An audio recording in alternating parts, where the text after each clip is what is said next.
a lot of repeat stuff as far as that goes, right? Then it's all, again, we're gonna kind of repeat some of the themes we saw in the cardiovascular system, right? And today we're really look at an overview of the whole respiratory system, look at the structure, a little bit of anatomy there again, and the functions of the conducting system, and the pathways that lead down to those little air sacs, the alveoli, and then the general principle, airflow. We're gonna be going from a high pressure to a low pressure system. And we're gonna do that through the role of our skeletal muscles, like moving our rib cages in and out basically. And then the role of a pleural sac, that little sac that the lungs sit in.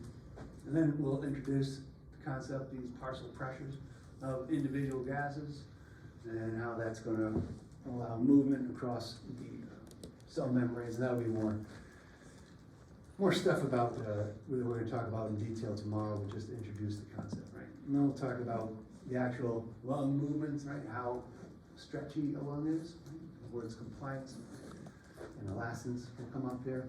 And then, again, when we're talking about air moving, we're going to be talking about pressure from high to low. And then that's pressure differences. Resistance, again, is going to come into, so flow of air is going to be very similar to flow of blood, right? There's going to be a pressure gradient. There's going to be some resistance along the way, right? And then we'll talk about some of the diseases related both to the stretchability and the diameters, and then how blood flows around the circulatory system, around the pulmonary system, right? And interacts with this system right there, right? So, as far as the overview, right?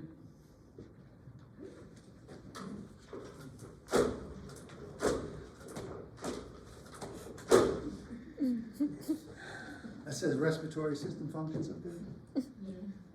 And basically what we're going to be focused on for the first, our lead part is the exchange of gases, right?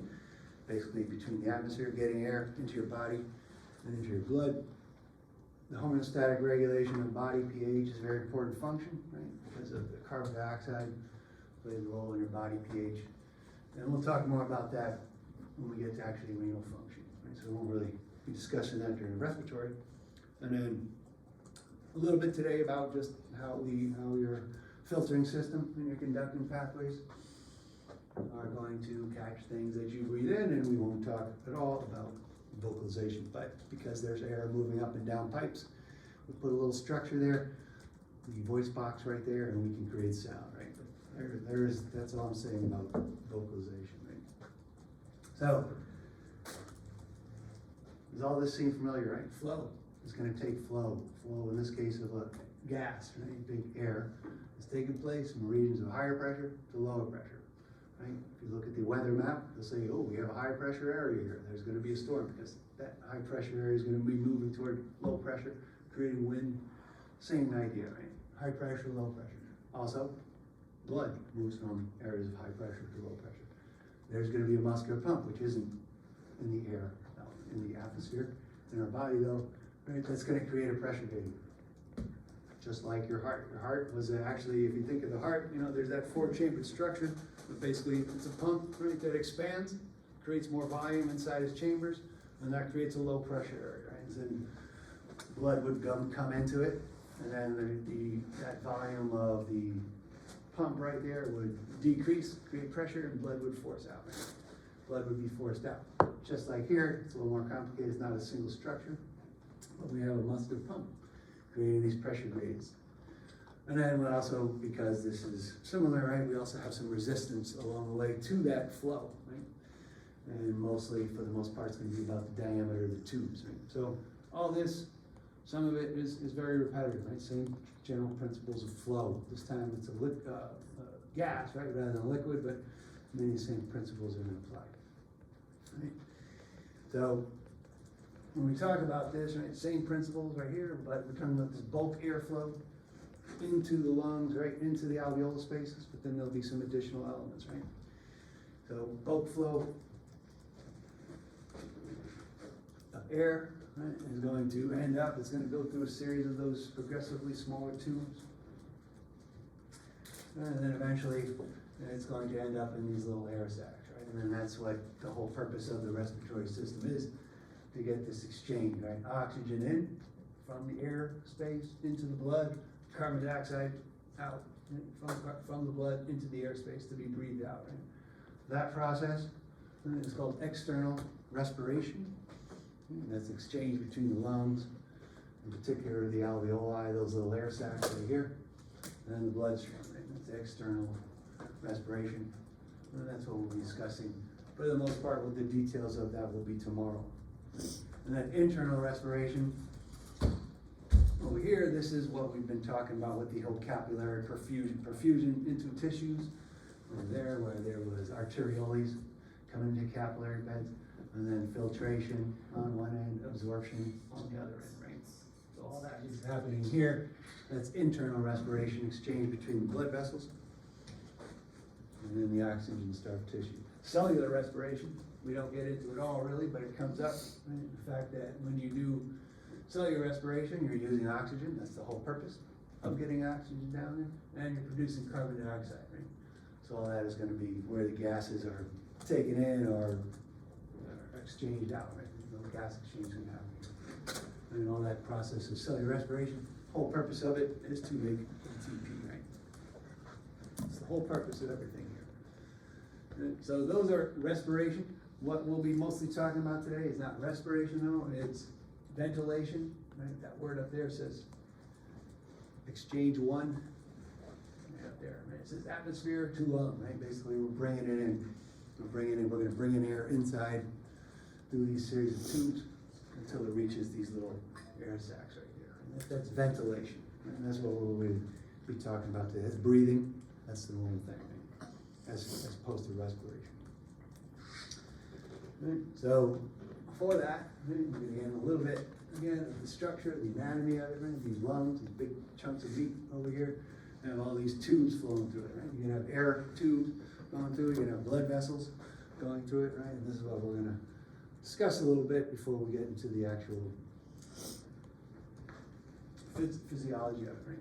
I don't know what. All right, I'm gonna try this one more time. Everybody look that way.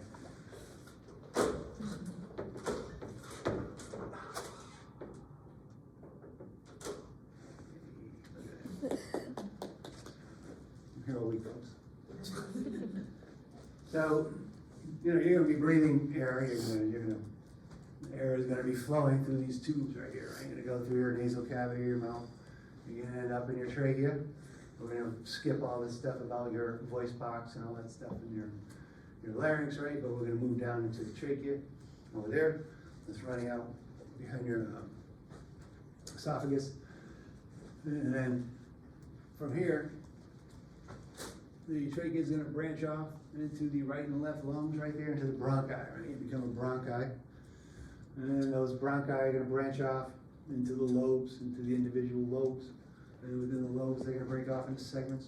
So they're going to branch off into smaller and smaller. We don't have to know anything about details of the numbers or the names of any of that stuff. Doesn't matter. They're all airway tubes. And all those airway tubes, to a certain extent, are held open. Right? They're rigid. They're not like blood vessels. Right? With blood vessels, you got internal pressure of the fluid holding them open.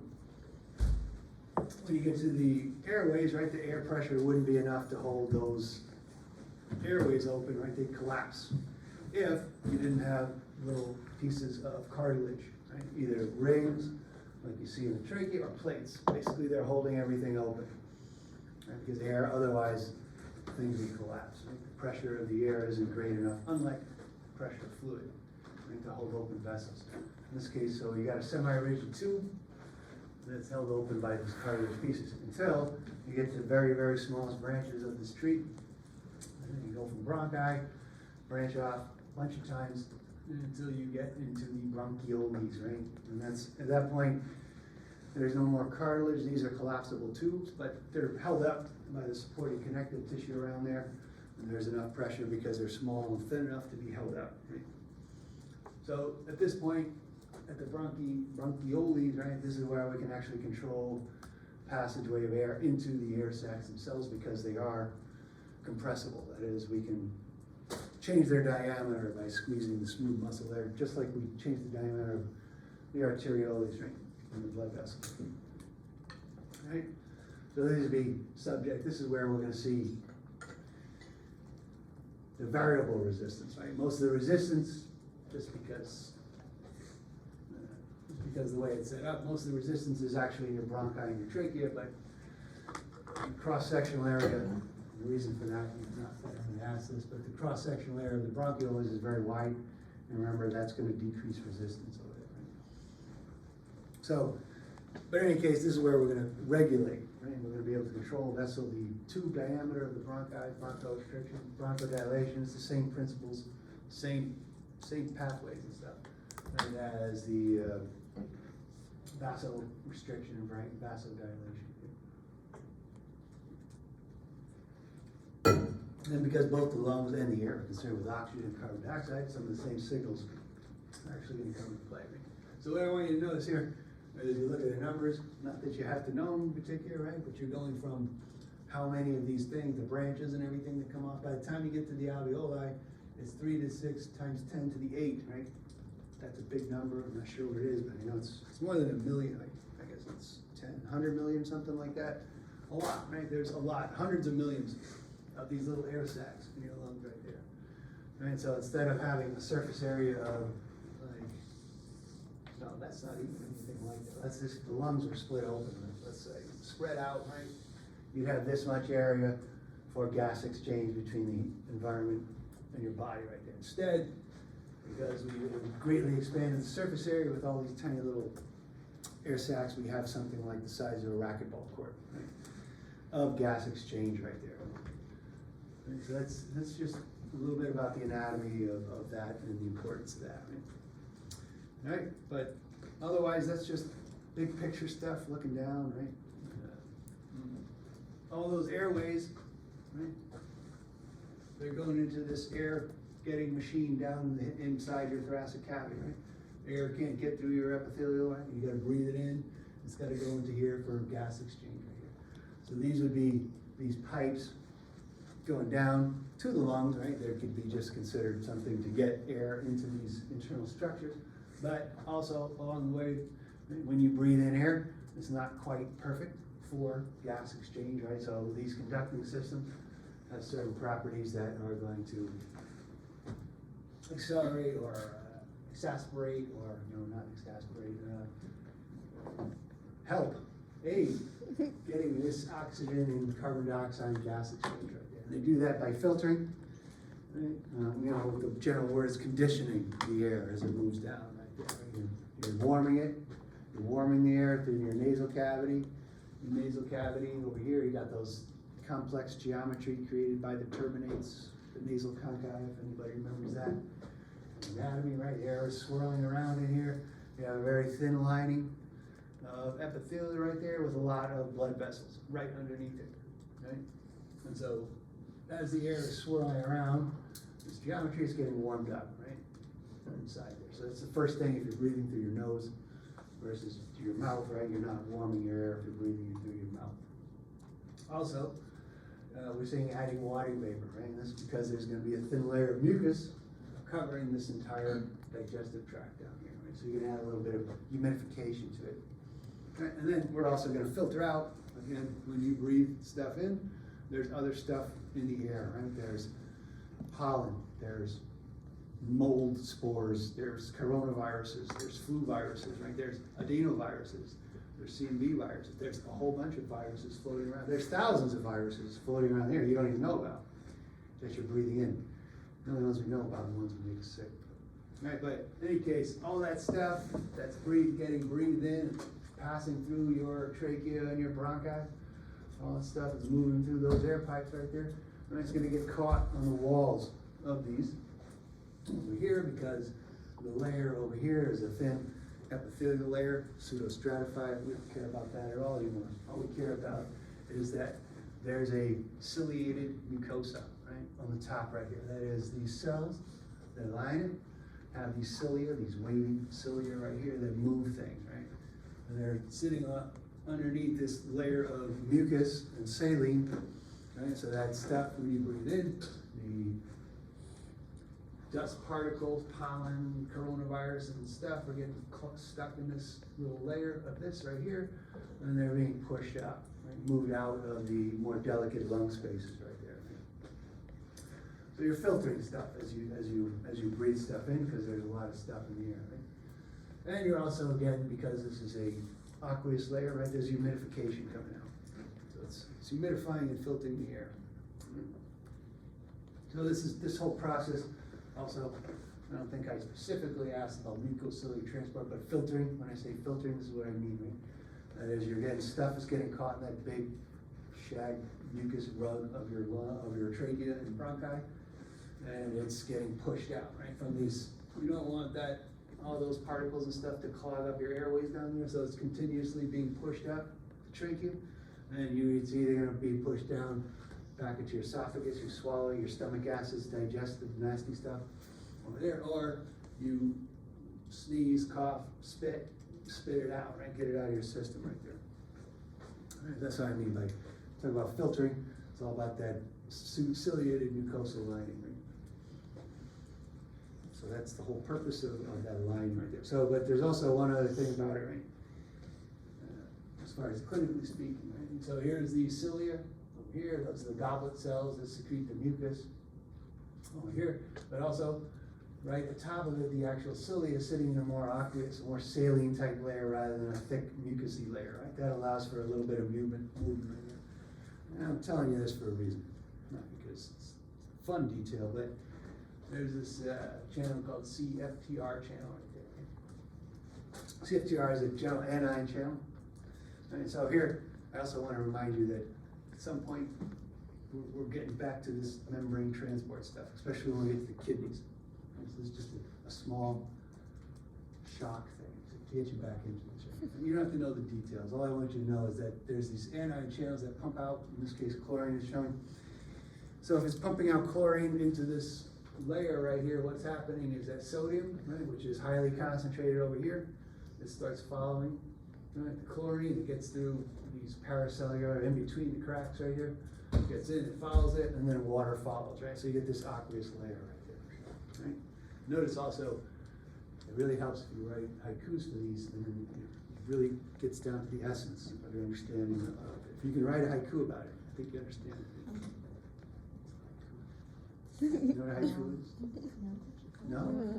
Like a rap song? It's a five, we have a 5-syllable, 7-syllable, 5-syllable. I thought everybody knew. Whatever. Anyway, whole point is there's a watery layer out here, and you need these CFTR channels, cystic fibrosis transmembrane. That's their name for it. And coincidentally, they found a disease that happened to have that same name. Now, that's why they found out what the defect was in cystic fibrosis, and they found the channel that was responsible for it. Had a mutation in it, right? And it's a pretty rare disease, but unlike things like cardiovascular disease, which happen to old people, this happens to important young people and stuff, right? So it's a lot more important that we understand this stuff, right? It's a tragedy when it happens to kids. And it is, something that happens. Basically what happens is that CFTR channel isn't working, so you don't have that nice saline layer over here, and then the whole airways, all the passages are lined up with this thick, viscous, kind of mucousy layer. The cilia are trapped, they don't move stuff, right? So their airways are clogged, they don't filter stuff out. That's the problem. That's what happens with cystic fibrosis. There's other problems that happen with it as well. This is one of the problems with breathing. Okay. That's cystic fibrosis and the mucociliary transport. All right, so that's really as far as the passageways go. That's it. Any questions on that? It's pretty simple, right? So now we went down, right? Trachea here. We see it splitting off into your right and left lung, those primary bronchi, splitting off into lobes, again, smaller and smaller branches, right? Into this. So that's part of the lungs is those tracts, right? But this big chunk of it, anybody took anatomy with the cadaver, right? You remember this big chunk of disgusting deli meat there that was all filled with fluid right there, right? And what's that, right? It's a spongy kind of piece right there. It doesn't really look like what is it, right? So what it is, really what your lungs are, what the important part is that, again, there's hundreds of millions of these tiny little air sacs, right? So this is what your lungs are, right? Those pipes, all those pipes are leading to these little air sacs in here.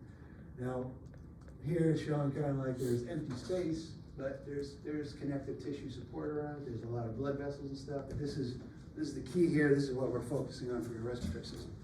Hundreds of these little things, right? In fact, really when we think of what's going on, right, bringing air down, we're thinking, how do we get air down to these little air sacs, right? These hundreds of millions, right?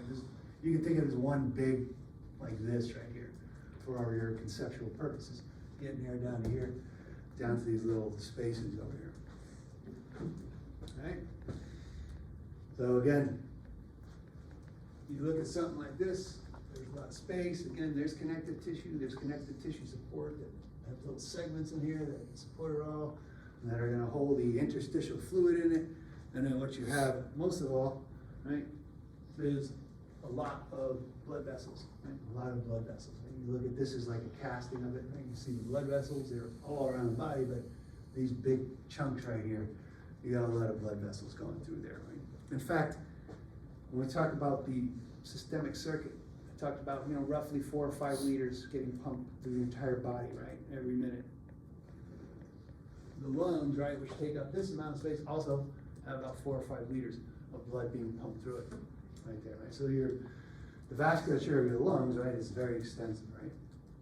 Whatever your left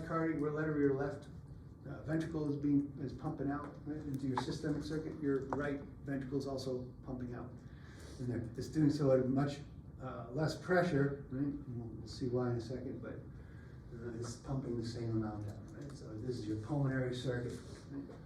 Then your left ventricle pumping out the aorta, going out to your entire body. Your right ventricle, the pulmonary trunk, your pulmonary arteries, because there are vessels leaving. The heart, right, are going into the lungs right there. They're bringing blood away from the heart. They're bringing deoxygenated blood into the heart to get oxygenated, and then that blood is coming back as through the veins, right, entering the heart right there as oxygenated blood. That's your pulmonary circuit. Right. So this would be one of those pulmonary branches of the pulmonary artery coming in, bringing deoxygenated blood.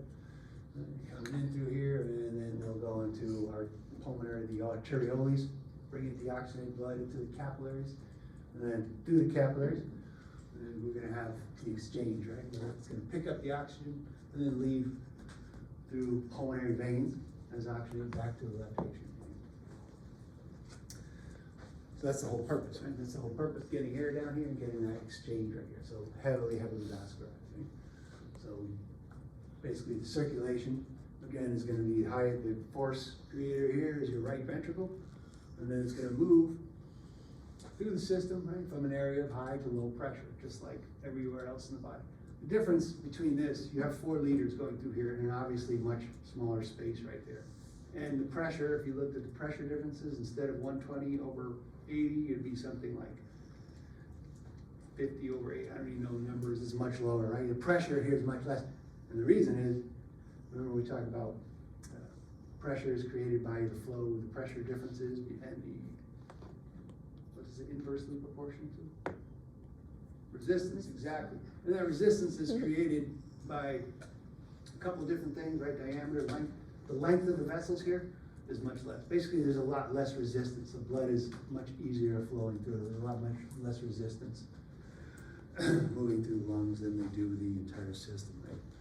So it's a little counterintuitive that there's as much blood moving through your lungs as there is in the entire body, but that's the way it is. All right, so that's the blood moving through pulmonary arteries, pulmonary veins, bringing back blood. All right, so once they're in there, right, once the air is in here, this is where the gas exchange is actually taking place. You got those little air sacs lined with capillaries, right, all around there. And here, and they form this interface, right, where there's a minimal, we'll talk more about this tomorrow, but there's a minimal interface between the squamous cell, the simple squamous cells lining the alveoli, the simple squamous cells lining here, right? They kind of share a basement membrane. So there's a very rapid exchange of gases right there as the blood moves through there at a fairly low kind of pace, right? This is where the exchange is actually going to take place, right? Again, we'll get more into this in detail about tomorrow when we talk about the exchange, right? Well, that's the final This is the final place of all our conducting systems. This is the whole purpose, right? So, we're talking about this flow, right? Everything here, everything you learned about blood flow, or already forgot, right? Is that pressure is going from the regions of higher to lower. That is atmospheric pressure to interpleural pressure right here, right? Or from higher interpleural pressure out back to the atmosphere, right? It's always gonna flow from high to low pressure, right? And the muscular pump, right, is gonna be your skeletal muscles, your diaphragm, your rib muscles, stuff like that, as well as your abdominal muscles sometimes. Now you're gonna create these pressure gradients. Right? And then when we talk about resistance, in this system, it's always gonna be about the diameter of the tubes as they move down. And the controllable element of all this will be at the arteriole level. So it's all fairly similar to the cardiovascular system, right? The flow, high to low pressure, resistance, right? Same thing. All right. So this isn't in your slides, but just to introduce you here. You're going to create these pressure differences by expanding and decreasing your thoracic cavity. So that's going to be your bulk flow going into your lungs.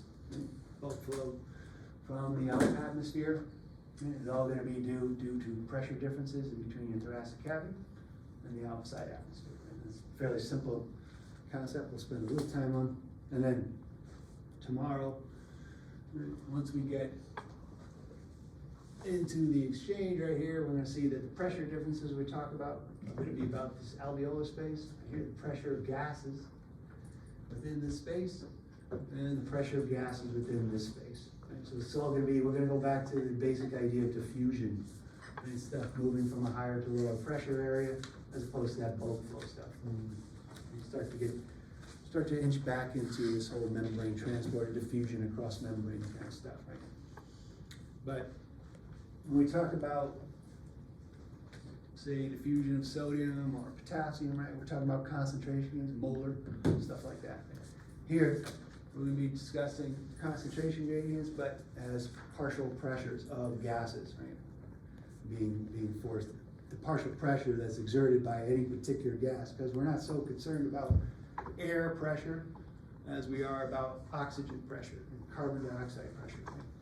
So I just wanted to bring that up as an introduction to these gas laws here, which we're gonna just introduce here, just to kind of get this idea out there, and tomorrow we'll talk more about it. But basically, the atmosphere, right, we're sitting in an atmosphere of the Earth. If you looked at it from afar, right, you'll see this layer of atmosphere, right? And that's whatever, how many miles high is the atmosphere, anybody know? 70 miles or something like that. Whatever, it's long, it's a big atmosphere. There's a column of air on top of you that's creating pressure on top of you right there, right? And that pressure is created by all the gases, right? The nitrogen, mostly nitrogen and oxygen right there. And so, but each individual gas is creating its own little pressure, right? The reason it's important is because that's what we're really looking at. We want to know the pressure of oxygen in the blood versus the oxygen in the air. That'll be different from the pressure of carbon dioxide. Right? So we want to look at the individual gases and the partial pressure differences. But ultimately what Dalton's law is that the total pressure of the atmosphere can be, is due to the individual partial pressure of all the gases that's in it, right? Here they're showing oxygen, or nitrogen is mostly, right? Your total oxygen atmospheric pressure is like 760, right? At sea level or whatever, 760 millimeters per mercury. Right? And most of that is exerted by the number of nitrogen molecules, right, that are on there. And then the other 21% or so is by oxygen, right? Because that's the percentage of oxygen in the air. Most people are familiar with 21%. Right? So each individual gas is going to invoke a partial pressure. Is going to exert a partial pressure by the gas. All right. And so for the most part, this is how we're going to look at, instead of concentration gradients, in terms of molarity and stuff like that, it's about this partial pressure. And that's all that is. This is all I want to say about that. But all that partial pressure differences is going to be what's going to be driving this gas exchange once we get to gas exchange stuff. And so outside in inspired air, oxygen is yay high or so, very, very little carbon dioxide actually floating out in the atmosphere out there. In your lungs, there is, because your lungs don't ever fully exchange all the gas within, you have a certain level of carbon dioxide. And breathe in air has a certain level of oxygen, right? And this amount is gonna be transferred over to the blood system, circulatory system here, so that you're gonna have a certain amount of oxygen, carbon dioxide concentration, partial pressures in the plasma, right? In the fluid of your blood vessels, which when it reaches the capillary are gonna face different pressures. Over here in the tissues and cells, right? So in other words, this, right, higher pressure, lower pressure, right? Over here, the CO2 is actually gonna be a little higher and it's gonna enter the blood. Again, we'll talk, this will be the subject of tomorrow's stuff. We'll talk about gas exchange across membrane surfaces, but this is the general idea that we're gonna get into, right? And so the same thing's gonna happen as this comes back right here. You have a low oxygen concentration heading into the lungs, a little higher carbon dioxide, and that's gonna meet up with these partial pressure differences of the alveoli, and gas is gonna flow according to those differences, right?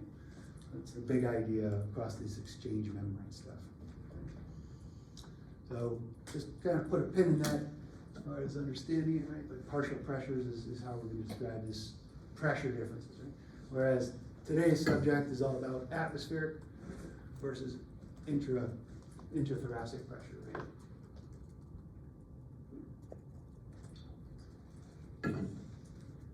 Right, so just a word, I'm not really gonna get into this either too much, but when we talk about pressure differences, I said pressure atmosphere is about 760 millimeters per mercury right there. That's your normal atmosphere. And your oxygen at that point is exerting this much, 21%. As you get up higher, the oxygen level is less, right? The oxygen is exerting a lot less pressure, right? And here's where you're actually gonna see when we talk about any effect on pressure differences and getting enough air in your space, right? Altitude is really one of the only things that you normally, on a normal day basis, you're staying at the same altitude. But if you start climbing up Mount Everest and stuff like that, you're engaging increasing less oxygen, and there's gonna be a lot less oxygen exchange in your blood if you do that, right? And the whole idea of water vapor, I'm not even getting into, but water vapor in the air is gonna decrease the partial pressure of the entire system a little bit. In any case, this is just to demonstrate, right? This is partial pressure difference, the concentration differences, pressure higher, lower, is gonna matter, right? Okay, so, another thing about the pressure of gases is also the same thing we learned about with blood. Does anybody need a picture of this?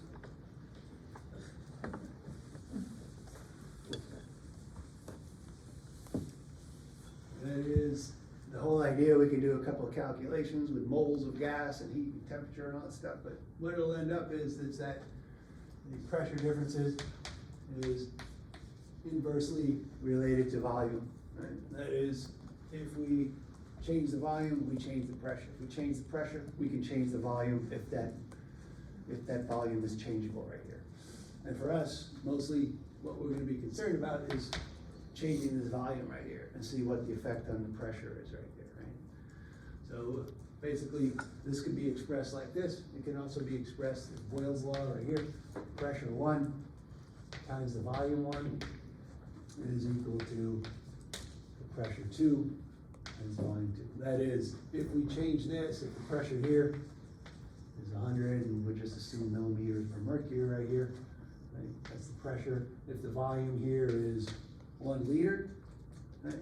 And if I change that volume to 0.5 liter, right? This has got to change too, right? So these equations have got to equal, so this will be, what's the pressure in here going to be? Okay, he's got his calculator. 200, right? This is what this equation means, right? And it's all about this, because we're going to be changing the volume, right, of the container of air right here. That's what we're going to be looking at today. This is what this equation means.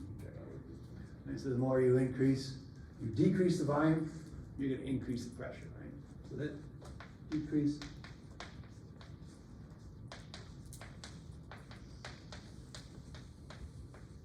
volume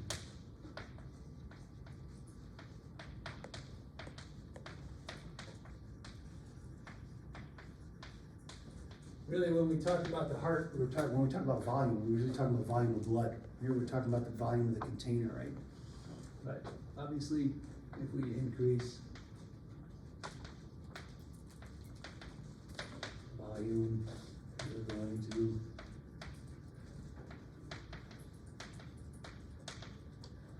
and this is a very basic idea, the inverse relationship between pressure and volume right here, right? And all we're talking about today is changing the volumes, right, of your thoracic cavity. So, if you get that down, then you're gonna be able to understand, right, that your lungs really are basically, we're changing the volume, right? And you have a certain amount of gas in here, over here. It's creating a certain amount of pressure in this volume. If we cut that volume in half, right, that's gonna create a lot more pressure in here, over here, right? And that pressure is gonna wanna go somewhere. It's got a way out, and it's gonna leave, just like in the blood, right? So the volume changes are gonna cause this change in pressure. It's not ever gonna be so much that we're concerned about changing the pressure, and that's gonna change the volume, right? Here we're really gonna be concerned about, not that that's not true, but basically what we're talking about is increasing the volume of our thoracic cavity, which is going to lower the pressure relative to the outside atmosphere.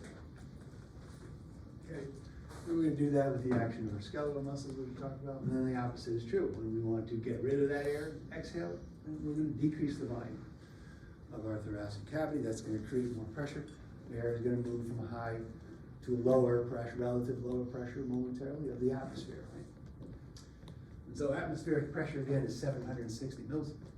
We can avoid a lot of calculations if we just set the atmospheric pressure to 0, right? And talk about it relative to your internal cavity, right? So that's what we'll do when you look at the lung pressure, you look at slight differences, you're gonna be thinking, okay, the outside is 0, right? Just set it 0 for convenience. Okay? So, the mechanics, the actual, how you create that volume changes is through the musculature. And mainly, most of your work, especially during quiet breathing, is done through the diaphragm, right? That sheet of muscle that's separating your thoracic and your abdominal cavity, and separating it, and basically it's usually kind of curved up like this, right? Kind of pushing into this, right? And when it contracts, it flattens out, right? When it flattens out, it's expanding the thoracic cavity downward. That's putting a little pressure down over here, but it's putting less pressure up here because you've just increased the volume in your thoracic cavity. Right? The diaphragm flattening out and pulling downward. Again, there's usually a little model right there. You have a little glass, with a little rubber thing on the bottom. You pull it, you can see a balloon inflate because you're basically decreasing the pressure and air flows in right there. Right, so you're doing that mostly through that about 75% of during normal breathing. That's your diaphragm work. You also have your rib muscles, right, your intercostals, your external intercostals, your scalene muscles too. I'm not really going to be concerned too much about that, but basically they're elevating your ribs. They're pulling your rib cage up, right? Your sternal plate is moving up, your rib cage is pulling up. All this acts to increase the volume of your thoracic cavity. And so that's when we want to get air in, but that air becomes stale pretty quick. We want to get fresh air in, we have to exhale it, right? So we have to exhale it. So what do? We exhale. In this case, all those muscles, all you got to do basically is relax. You don't have to really contract them so much. All you just got to do is relax the muscles. It's basically, under normal breathing circumstances, it's a passive process. In other words, you don't have to expend energy toward breathing out. And part of that has to do with just the fact that you can relax the muscles, and when they go back to their normal position, that creates a little less volume, but also your lungs themselves, right, are elastic. That is, when you expand them out, they're storing energy, and when you release that pulling out of the lungs right there, then the lungs naturally recoil back, if everything's working right. Right. So this is inspiration takes a certain degree of work to do, but expiration usually is a passive process, right? All right, so here's just some more details if you wanna look, kind of like the expansion of the lungs, their inspiration over here, right? Diaphragm pulls down, this whole thing pulls up, expanding the entire cavity, right? And that creates this excess space over here. Lungs are basically stretched. Your lungs are being stretched out with your thoracic cavity. And that increases the volume, whereas the relaxation and the recoil, right, pushes the air out, right? Makes the lungs smaller, increasing the pressure, right? Greater than the pressure in the atmosphere. Okay? So that's what happens during breathing. And then, so here's just a breakdown of it, what happens right here, right? This is at rest, right? Boyle's law again, we want to think that this is nothing's going on, you're not breathing, no air is moving in and out, right there. If no air is moving out, it must be the pressure outside here is equal to the pressure inside here. So we want to create that pressure gradient. Right? That's the biggest driver in movement right there, right? The pressure gradient. So the next step then would be to increase the thoracic cavity when air is going to rush in, right? Inspiration, inspiration. Okay, expiration. Your whole entire, again, the diaphragm goes back into its normal curve, pushes up, these push in, right? Decreasing the volume of your thoracic cage there. And that's basically it. Right? That's all you're doing is creating this pressure, creating these volume changes that are creating these pressure differences. If you go down and you look at the pressure, again, this is a scale to the outside atmosphere set at 0 right here. Then you're going to create this negative, this pressure over here during inspiration, right, where volume is going from the outside to the inside, right, over here, and we'd see that this corresponds, right, with an increasing amount of air, right. So over here, in between this A1 and A3 right here, it's below atmospheric pressure, and it reaches its maximum, and then it starts to slowly decline, but during this entire time, air is flowing into the lungs right here, right. That's why we can see this expansion of air go from 0 to about 500 mils, which is your normal, like, quiet breathing.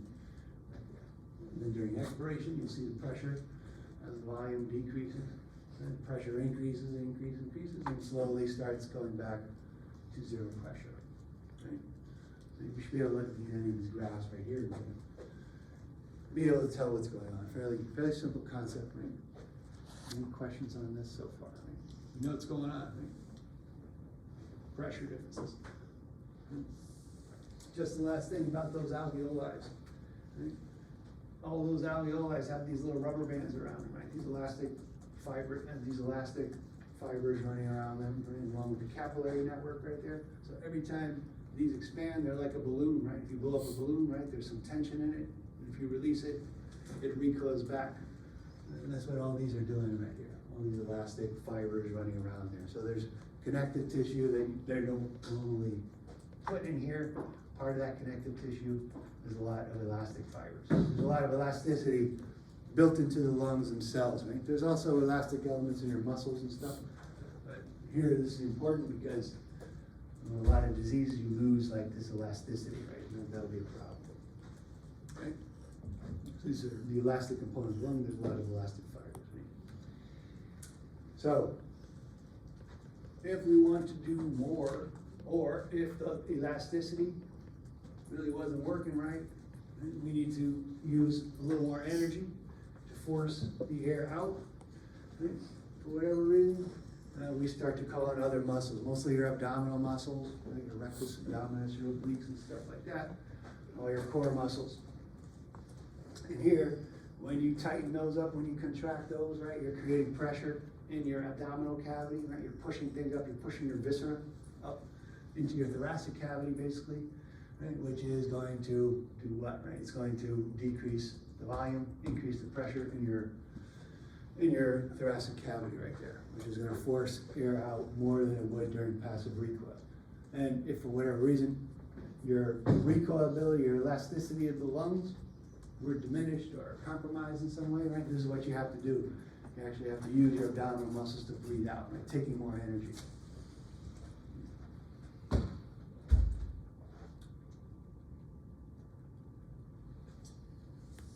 So this is forced expiration rather than the passive recoil expiration.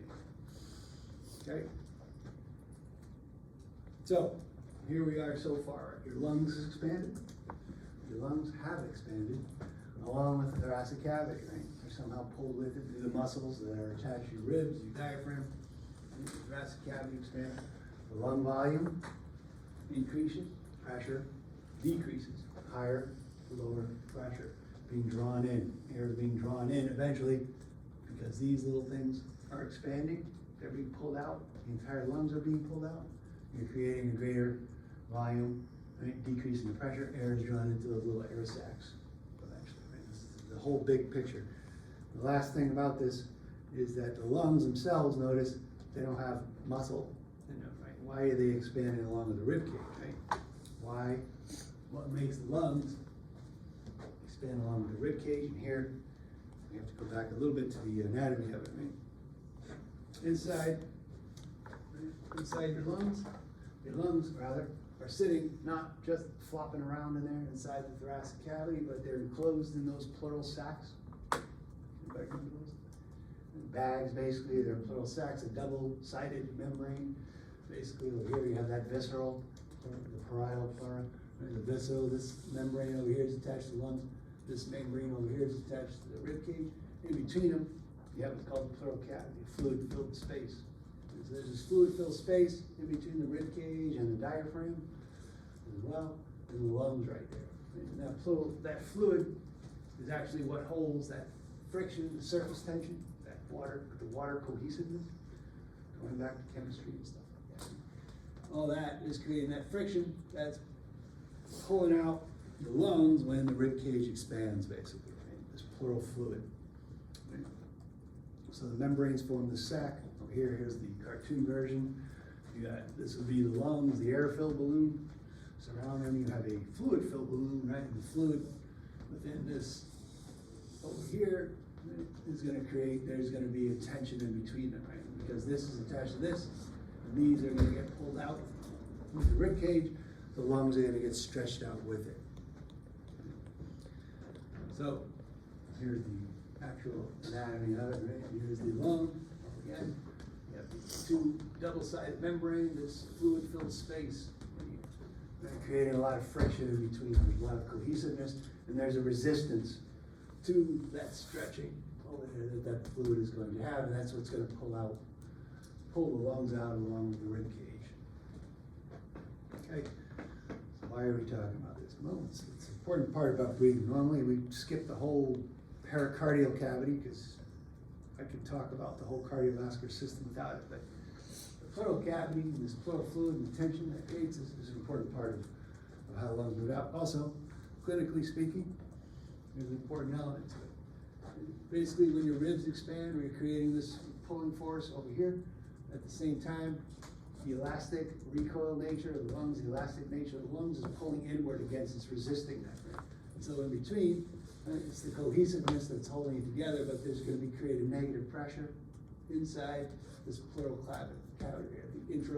When you talk about the intra-pleural pressure, you're talking about that pressure in between in that pleural fluid right there. It's created by the opposing forces of the elasticity of the lungs and the pulling out force of the rib cage, right?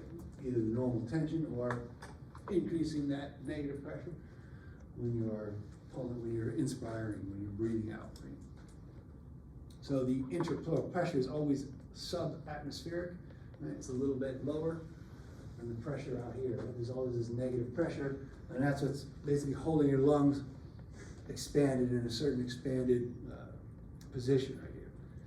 And so if we looked, again, during the inspiration, then we'll see that as you breathe in, inspire, right, the pressure in your alveoli, as the volume increases, it was drawing in air, was getting more negative. Over here, that intrapleural pressure was also getting more negative, right, relative to the outside. So it got more negative, right? There's a greater kind of force being created. That is, the lungs are being stretched more, the lungs are resisting that stretch more too as it moves out. So you're creating more pressure as the lungs expire in that intrapleural cavity right there. Okay, and then the reason for saying all this is just to understand how the lungs move out, but also you need that holding on. If you don't have that holding on, right, your lungs basically will shrink up. They'll recoil like a balloon, like just shrink right up inside the thoracic cavity right there, if there's some kind of breach. Right? In this case, this isn't breached, there was a hole for some reason in this guy's chest, and they had to suck out basically the pressure out there to kind of bring the lungs back out to expansion, or maybe it was fluid-filled space right there. Anybody know what this is? Know the disease or the conditions? Pneumothorax, knife in chest disease, right? Basically, there's been a breach in that pleural cavity right there. Right? When there's a breach, that pleural membrane, that attachment has been compromised somehow, and this could happen to a puncture wound in your chest, but it also could happen spontaneously. There's spontaneous pneumothorax. For whatever reason, there's some kind of breach in between the pleural membranes right there, and the lung collapses. Right? So it'll immediately collapse among itself if it isn't continuously held open out there. Right? That's what happens when people have these wounds, and if you have a sucking chest wound over there, what that means is every time you breathe in, air is coming into this cavity space, right, and collapsing the lung further right there. That's why they have to make sure that's sealed, right, and then they have to, probably their fluid accumulation, but they certainly have to remove the air right there. That's pneumo, air, thorax, right, air in the lung right there. Again, the reason for it, and when we talk about when the pressure, if the pressure was equal in the thoracic cavity to the outside, right, that's what would happen, right? So that's normally that intrapleural pressure is negative actually. You want to keep those lungs attached to the side of the rib cage as well as the diaphragm right there. And that's pneumothorax. All right, so that's what's going on when you breathe in. You breathe in, you create that volume changes right there, right? And it takes about a little bit of work, about, I don't know, less than 10% of your body energy is going into this normal passive breathing of the contraction of your diaphragm, as well as your rib cages, and then normally again it's a passive process to exhale, but sometimes you actually have to breathe out, right? So when we talk about the amount of work needed to overcome, to break, to create these pressure changes right here, we want to talk about these factors right here. Number one is the stretchability of the lungs. Stretchability, that is how easy the lungs are to stretch. Stretchability. Stretch. Ability, and this will come in two forms, either very stretchable, compliant, how stretchable they are, and then the other one is elastance, which is a word, it's like what your spell check will tell you. Right? Elastance, and that's the kind of resistance to being stretched. There's a little resistance, but also allowing the recoil part of it. Right? So this compliance, high compliance would mean it stretches very easy. And we'll see in emphysema, I don't have that on your slides, I know you just put that, but emphysema would be something where there's a high compliance of your lungs. That is, breathing in is very easy. The problem is breathing out with emphysema. Now, there's other problems with it, but as far as the compliance of it. In other words, low compliance, right, your lungs are very stiff. And they're very hard to push out. Right? And you'll see these in these two, fibrotic lung disease, right, and what's the category of restrictive lung disease, that is your air movements are restricted because the restrictions of your actual movement of your thoracic cavity right there, right? So these are going to change the amount of work, how compliant your lungs are, or how stretchable they are. And the other thing is when we talk about resistance to airflow, right, that'll be another thing of how hard your lungs, your body has to work to get air into those air sacs, right? And this will be a different kind of concept. Basically, your airways are going to be blocked a little bit to some extent. So the first part, compliance, and elastance, has to do with the stretchability of the lungs and how hard your skeletal muscles, your diaphragm, your intercostals, and everything have to work to get air down in there. And then the second part of this will be about resistance to airflow, right? So for these resistance to air, for the restrictive diseases involving stretchability, right here, there's a couple of conditions right here. One of the major ones is fibrotic lung fibrosis right there. And basically what it means is when you're breathing in stuff, you're breathing all sorts of things, most of it gets filtered. They're very, very small particles. one of those very small particles like asbestos, or if you work in wood chip shops, right, very, very small particles are gonna bypass that ciliated mucosal layer, right, because they're small enough to get all the way down to the alveoli. Once they get it down there, right, macrophages, the little immune cells go in there, they try to eat them, which they would, they eat bacteria and viruses and stuff that come down there, but if they're insoluble, like asbestos is, the macrophages don't digest them, right? And then it starts this whole, they become kind of broken, they're not able to digest them, they create basically an immune response, is what happens in all this, right here, once they start digesting these insoluble particles. And basically, at the bottom line is what happens is an inflammation response leads to tissue damage in there, and then a repair process involves repairing it with basically forming scar tissue, just like any scar tissue that you know in your body, that's happening all over your lungs right there. Right? And you know that you have a scar from when you were 2 or 3 or 4 or something, it stays there for your life. So lung fibrosis is the same. Once you get this kind of damage in the lungs, you got this fibrous buildup all around your air sacs. Nice healthy air sac over here. Fibers build up over here, so instead of elastic fibers, right, you have this collagen fiber buildup. It's gonna make your lungs basically a lot less elastic, a lot less pliant, a lot more restrictive, a lot harder to inhale, basically, right? These would be called restrictive.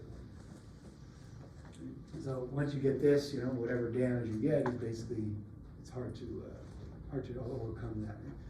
You don't use your entire lung, so you can get to a certain extent of this, but this is one of these things that basically make your compliance, right? It makes it much harder to breathe in. Right? On the opposite of that, stretchability, you can increase the stretchability. And the example here is if I blow into a balloon, right? It takes a little bit of work to blow in that balloon, and then you get that pressure stored. If you blow into a paper bag, like a plastic bag from a grocery store, it's kind of easy to blow up, right? But when you release the balloon, what happens? It immediately recoils, right? If you open up the bag that you just blew in, it kind of like flops open right there. And that's what happens with floppy lungs like that with low compliance. Rather, the compliance is increased, and it's more compliant, it's more distendable right there, and that's what happens with emphysema, basically, because you've lost a lot of the elastic fibers right there. So it's very easy to breathe in for people with emphysema, right, because their lungs are easily expandable. On the other hand, they have no recoil, so they have to actually pass it, they have to force exhale, right? So if you ever hear people with emphysema, they have to kind of breathe out like heavily. So this would be one with the lung compliance, right? It's increased, that is, the stretchability is increased. All right? So those are ones that make breathing harder or easier, right? Not the easier one isn't necessarily good.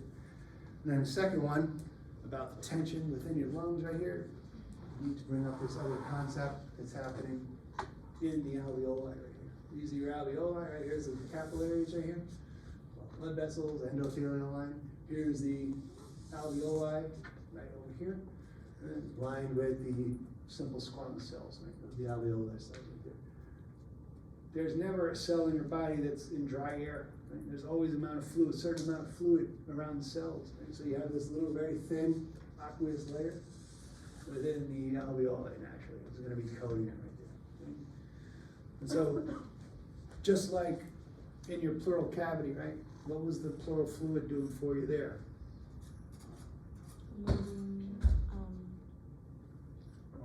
Tension, surface tension? Surface tension, right? It was surface tension that it was creating. So the same thing could happen here.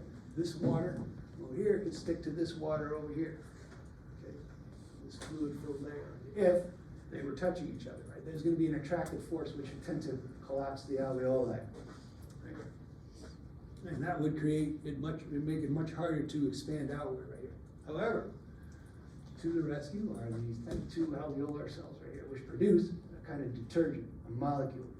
And so over here, you're looking at that blue, that's the aqueous layer, the little dots to them are the actual surfactant molecules. Right? They're a little detergent, and they break up the surface tension. Okay? So there are these attractive forces in these little balls right there, and little sacs right there. Instead, we have these little phospholipid and complicated stuff. Don't worry, it's surfactant. It's little molecules that break up the surface tension. over here, and then allow this whole alveoli, right, it eases that whole tension within there. So that's surfactant function. Right? So it's reducing the work, number one, of breathing, by decreasing the resistance that would otherwise be there with that cohesive force. But it's also, every time you breathe out, your alveoli aren't sticking to each other. Right? So that's a good thing too, right? So preventing alveolar collapse. Right? Here's where this is relevant over here. Sometimes, right, as the fetuses aren't producing surfactant because they're underwater, right? They don't need to have that. Right? So they only start getting produced surfactant around 7 or 8 months of fetal development. Right? So the problem is if it's a premature infant, right there, they're not producing surfactant. So when they're born, right, their lungs are basically all the alveoli collapsed right there. It's very hard for them to breathe. Their lungs are stiff. Right? They're kind of being held in there, and every time they breathe out, right, their little alveoli would collapse right there. Right? So these need to have special care. They need to have constant pressure being forced in there for preemies. This is one of the biggest dangers of premature births, right? And this could happen in adults with some kind of diseases, but mostly we're concerned with this newborn respiratory distress syndrome that's caused by the lack of surfactant, right? Creating that extra tension within your lungs right there. All right?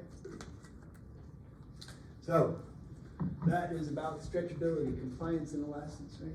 The other thing about resistance is about the movement, right? Your muscular movement, creating these pressure gradients right there. So air is flowing in, and with anything about flow, just like the blood, right?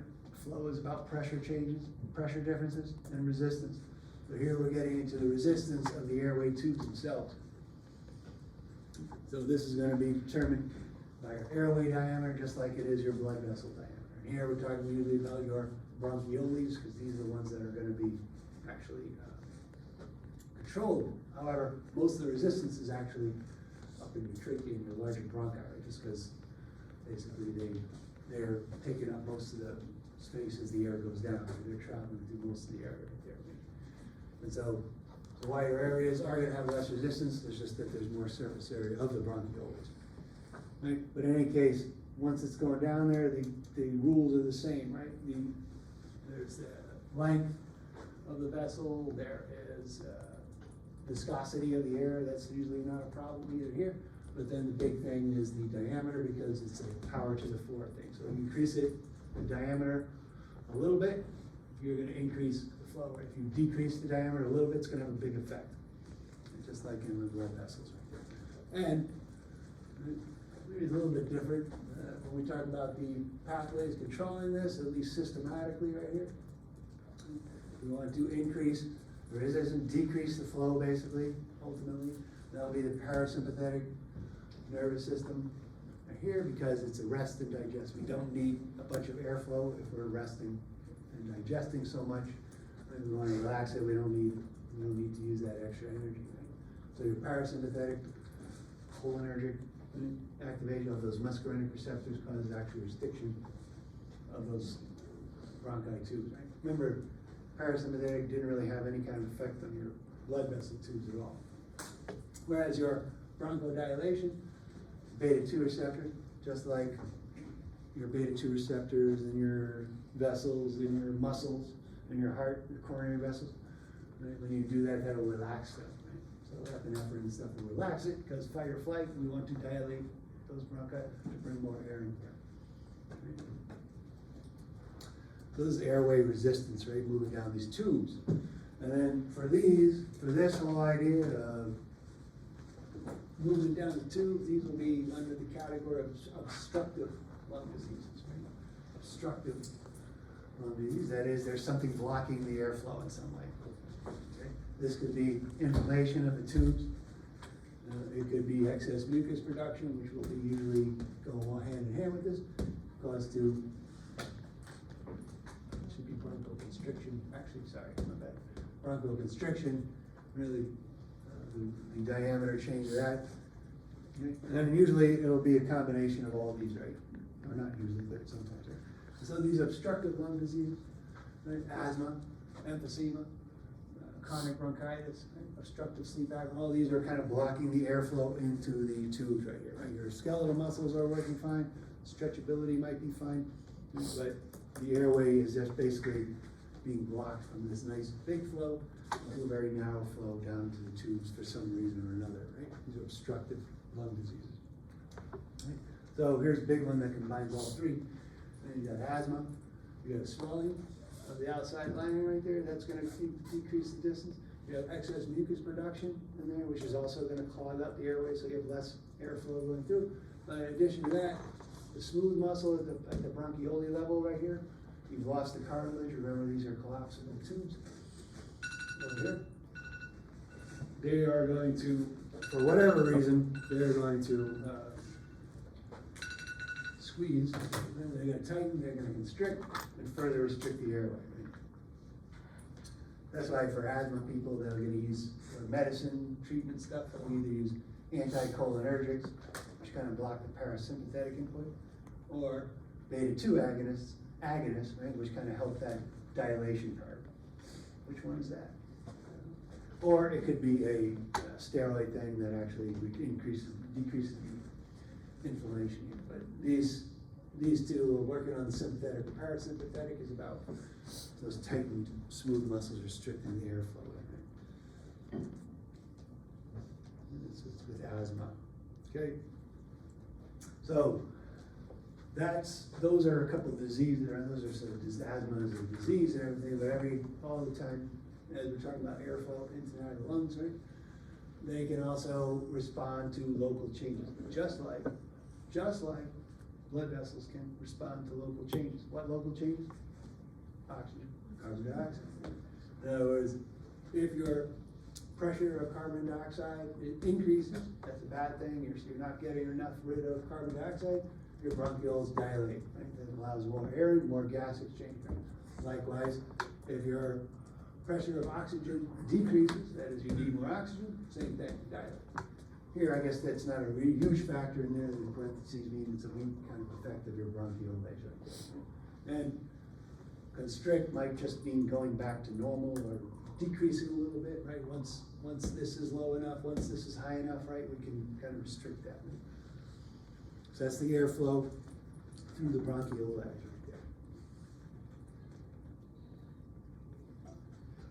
there.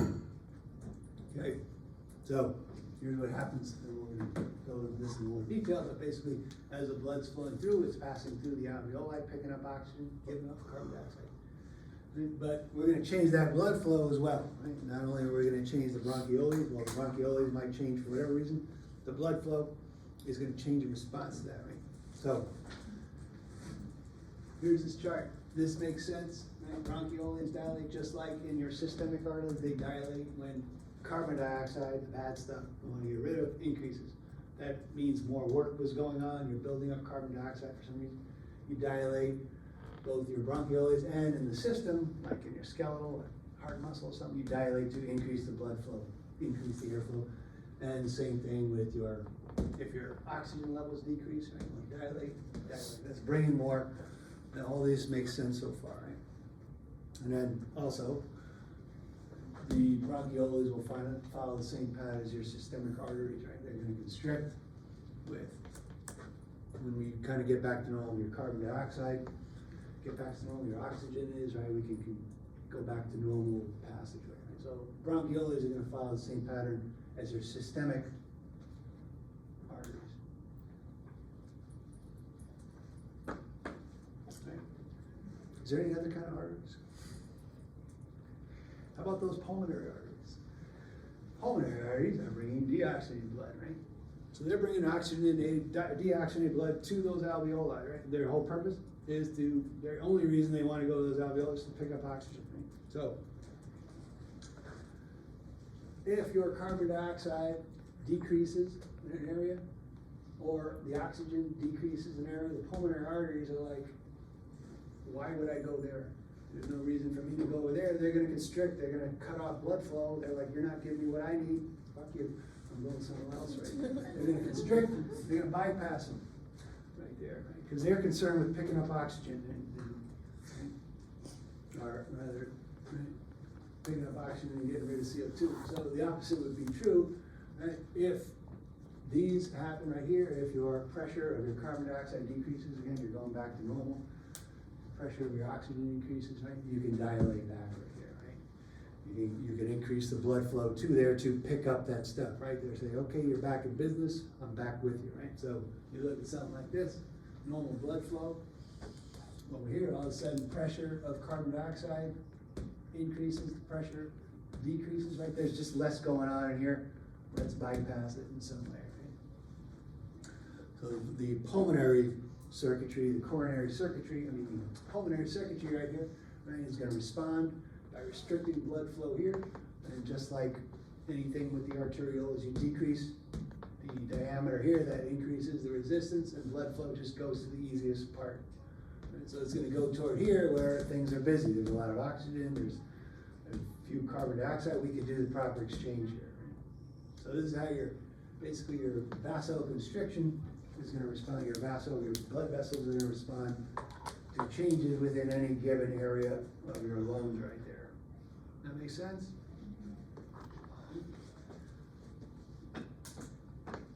All right. So that's what's going on with this whole thing, right? This big picture stuff, getting air into and out, fairly simple stuff. Anatomy, conducting system functions. The airflow is going to be due to volume changes, which was done by your skeletal muscles, right? We know how we inspire and exhale. And we're talking a little about partial pressures. Again, we talk more about that. Stretchability, how easy your lungs go in and out, right? It's going to determine how hard these muscles are working. Also, the airflow through them, right? The diameter, diseases, and the regulation of a little bit. We'll talk more about the regulation. And then the interactions between the circulatory system. And then tomorrow, we're actually going to get into the gas exchange from alveoli to blood, from blood to the tissues, right? The gas exchange, and then also how gas is actually going to be transported through blood, right? Due to its solubility or lack thereof, and hemoglobin and all that stuff, and carbon dioxide transport. And then lastly, we'll talk about how we regulate that through these reflex pathways. And a lot of this, again, some of it's kind of new, but we're building on themes here always, right?